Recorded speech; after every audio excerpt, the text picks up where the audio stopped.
गुलशन आनंद साहब, भारतीय जनता पार्टी की शुरू से एक थियरी रही है, अब उसमें थोड़ी सी तब्दीली हुई है। आप विकास की राजनीति करते थे, जातिवाद का आरोप आप दूसरी पार्टियों पर लगाते थे, लेकिन हालिया समीकरण, हालिया इंस्टेंसेस जो देखे, जिसका हमने उल्लेख भी किया, वो सब यह बता रही है कि आप भी अब उसी रास्ते पर चल पड़े हैं जिस रास्ते पर आप दूसरों के चलने के बारे में कहते थे।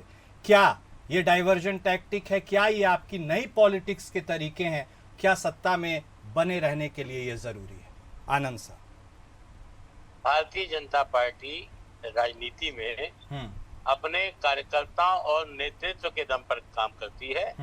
अभी पूजा मिश्रा जी, उसके सामने से बारात निकली, चप्पल पहन के निकली, खूब जिक्र करते हैं ठाकुर साहब और ये यादव जी। जरा कभी उसकी भी चर्चा कर लिया करिए कि मस्जिद की गली के सामने से जुलूस निकल गया, मारकाट मचा दी, आग लगा दी, सब कर दिया। जरा कभी उसकी भी जिक्र कर लिया कीजिएगा। उस वक्त आपके मुंह बंद हो जाते हैं, हम पे आप आरोप लगाते हैं, हिंदुत्व की राजनीति करते हैं। अरे कभी खुलकर सामने आइए ना उस मामले में भी कि भाई मस्जिद के सामने से यदि कोई शोभा यात्रा निकल गई, इस लोकतांत्रिक भारत के अंदर कौन सा गुनाह और कौन सा पाप हो गया। आप पीडीए की करें, पीडीए किसी की राजनीति करें, राजनीति करने की सबको छूट है। मैं पुनः दोहरा दूं, भारतीय जनता पार्टी, कोई एक शब्द आता है ना, सीजनल अमीन, एक अमीन होता है। हमारे यहाँ सीजनल अमीन नहीं होते हैं। पार्टी का कार्यकर्ता 2400 घंटे 365 दिन काम करता है, वो दिख भी रहा है। कार्यशाला प्रदेश में हो रही है, उसके बाद जिलों में हो रही है। मैं कल प्रदेश कार्यशाला में था, पीलीभीत जिले का प्रभार हूँ। हमारे यहाँ काम लगातार होता रहता है।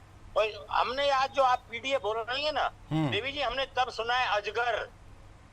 अब आपको तो ध्यान में नहीं होगा, अहीर, जाट, गुजर, राजपूत, जरा सर्च करिएगा, किसी वरिष्ठ नेता से पूछिएगा, अजगर भी कहा गया था।